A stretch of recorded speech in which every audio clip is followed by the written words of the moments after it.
Kirk brings the whole crew of the Enterprise together and shows them what it is, and they're all gathered in that room, and the windows at the back of the bridge, or of the saucer, I'm sorry, are there so you can see the nacelles out there and so forth. So there's all kinds of continuity like that we had to pull together. I'm holding off on the Enterprise, just like in the movie. Yeah. It's the big reveal. I'm slowly getting there. I want to move on to the Klingon ship. Yes. And one of the things, of course, that you mentioned it earlier is that the shape and design of these ships have already been established somewhat on the TV version of Star Trek. So how did you go about, particularly the Klingon ship, how did you go about keeping them the same but different? Yes, well, the Klingon ship, luckily, the basic design from the television series was actually pretty cool. And so my main work on the Klingon ships was to add detail to it. And one of the parts that needed redesign and rebuilding was the nose of the thing, the spherical front of the thing, where the photon torpedoes would come out and where their bridge was and so forth, because we were going to do those shots of the interior of the Klingons, on their bridge. And we were going to do a lot of shots of the Klingon ships, number one, being attacked by V'ger, the effects that destroyed them. And they were going to fire photons at the V'ger energy field that was coming at them and so forth. So we had to detail them out. And one of the things about all models, when you get into this kind of scale of things, is you need surface detail on them. If you don't have surface detail, there's no sense of scale. If something is just really smooth and perfect and the camera gets close to it, it looks small. I mean, it just doesn't have. So what we do, we have been doing it, in 2001 was really the film that kind of really set the precedent, was that you had to add detail to the surface. So adding body panels, other little, we call them greavies. And, whether you're pulling elements from model kits and, rebuilding them, putting them on, turning them into something other than what they were when they were in a tank model. But you're adding detail. So I went over the model with Jim Dow and the group there and decided where we were going to add detail based on how I was boarding it. And one of the main things was I didn't feel that the Klingons had the Klingons didn't have a motif that was really recognizable. So I wanted to add detail to when you saw the whole thing from a top view. So literally I'll call them wings of the thing, the horizontal thing that have their nacelles out on the end of them, needed a texture, and I wanted it to be more bird-like. And so I literally said, just think of it as feathers, graphic feathers that you're putting on this thing, and then continue that motif over the whole thing. And we needed to add a lot of detail to their command module at the front of the ship. So that was the main thing. And then the making decisions on the colors, keeping them in their kind of dark, menacing kind of look that they have, being an entirely different color palette than the Enterprise and, all of that, which is, red, white, and blue and white. And then we had to, they had already started on the Klingon. Luckily, it was big enough that it was going to work for the shots we were going to do. The actual command module on the Vulcan, we made a duplicate of it that was larger so we could get closer to that. But for the flybys and, seeing them come under camera and, establishing them and all of that, and the battle between they and V'ger, the model they were doing was big enough in scale, but we had to make the command module that was larger to get close to it when the photons came out of there and all of that. The other part of storyboarding something is defines how you armature a model. Where is a physical model going to be held so that the armature isn't visible and that we don't have to, hopefully in many cases, not have to mat out that armature. So the storyboard determines that. And most models, again, it really depends on the shots that are going to be in the film. Generally everybody understands a model being armatured from the bottom. But also, if you're going to be shooting back at it from the front, it needs to be armatured from the rear. If you're going to be looking at it as a go-by from right to left or whatever, it needs to be armatured from the opposite side. The armature for the Klingon had 3 different positions, so we could make those shots, and then we boarded based on all of that. We got involved some with the design of the interior, but those sets for that, they already had a style going, and Steve Miner and Harold Michelson and the people involved with their art department could handle that and did it really well. Yeah, look cool. As well as their makeup and all of that. So does that answer your question about the Klingon?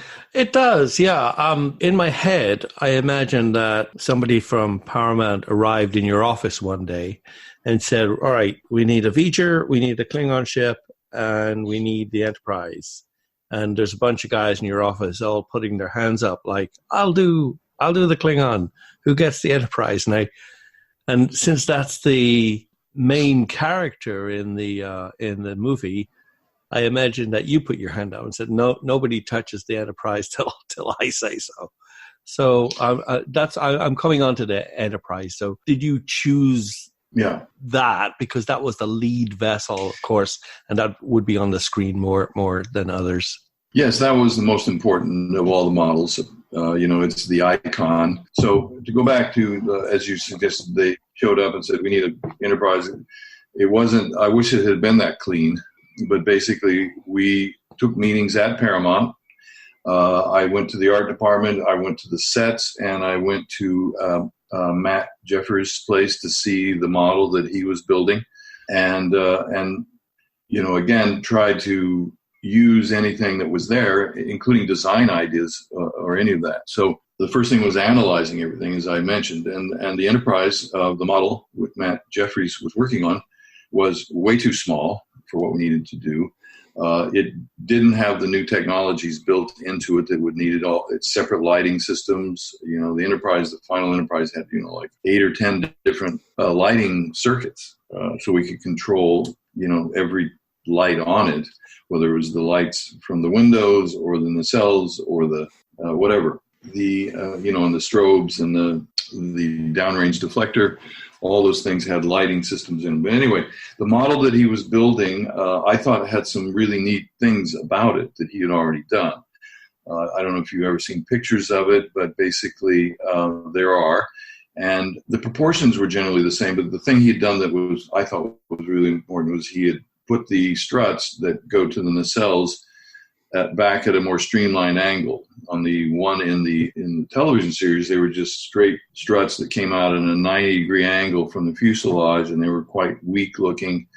And the nacelles were tubular, with rounded fronts, and kind of reminded me of cigars, in the cigar holder or something. But he had already started to make the design of the nacelles more rectilinear, not circular in cross section, but more rectilinear, which was, I thought, was great, because that would allow us to make it look more streamlined and do some things that I thought really needed to be done. So we took lots of pictures of his model, and it was 4 feet long or something like that. And I don't know why they started building it at that scale. It wasn't being built at Magi. I mean, it wasn't being built at Magicam yet. It was at his studio, and whether or not that was going to be the final, and whether they're going to build bigger sections of it they were going to build bigger sections, because at Magi, I gotta keep saying Magi, at Magicam, they had built a section of the fuselage with the big circular door where the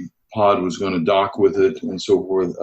So they knew they were going to do some enlarged pieces for certain shots, but for all the go-bys, all the regular stuff, I'm still not clear as to what they were going to do as far as how far they were going to take that model is. But the important thing was some of the design ideas that Matt had done.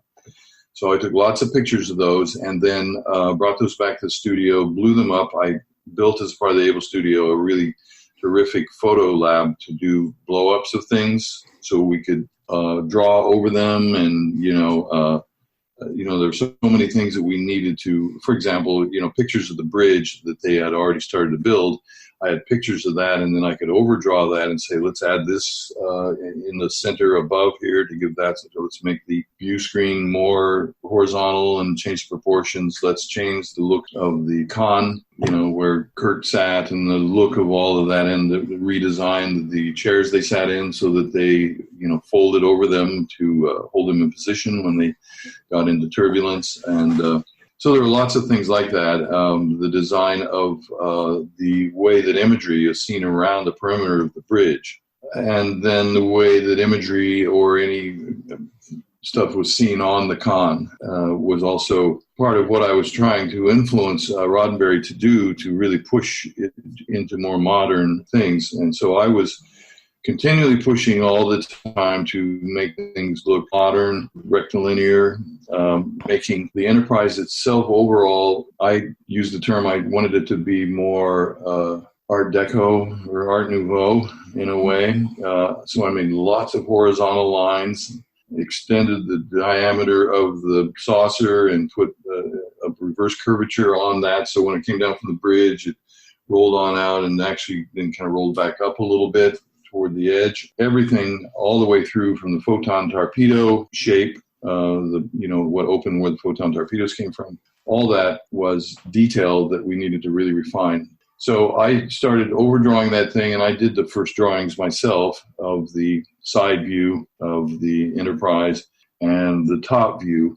And then once we started to really define the details, then other people started to do those drawings. Andy Probert worked for me, and I assigned him different details to refine, like the ion engine or the photon torpedoes, or things. I personally redesigned the nacelles myself and drew those and went through iterations on those to get them to have a look.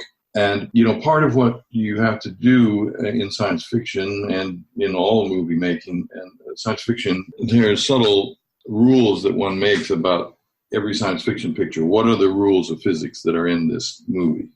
How do people happen to walk around in the Enterprise with gravity? Every science fiction movie that's in outer space and people are walking around, as if they're on Earth with gravity, and they're not in the centrifugal, like in 2001, Kubrick explained that with the rotation of the thing to create centrifugal force to make gravity.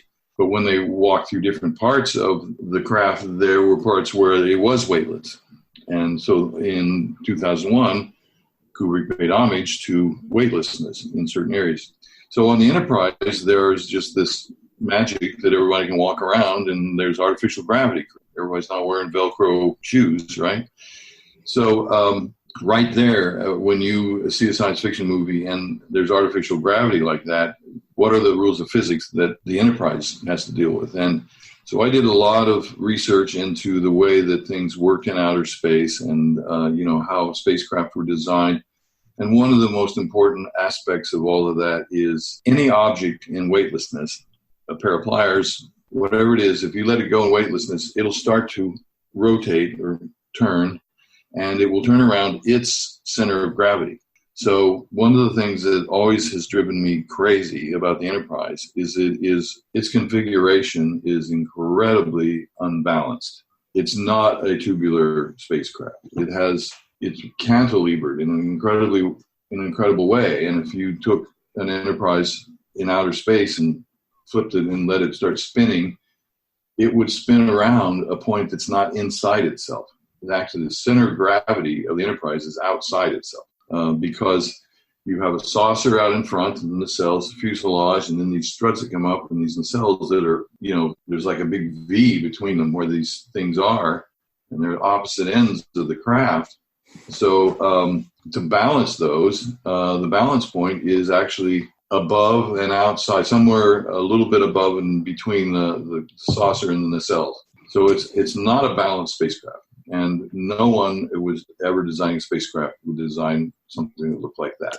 But that's what it is, and that's what it was. And part of my design and thing was, well, how does it work? What is the actual thing that propels it and so forth? And then I was explained by different people what they thought and what the mythology was, and that is the nacelles had an anti-gravity or antimatter of some kind in them that when energized in the right way would create a disturbance in space by riding on this this antimatter energy field that was created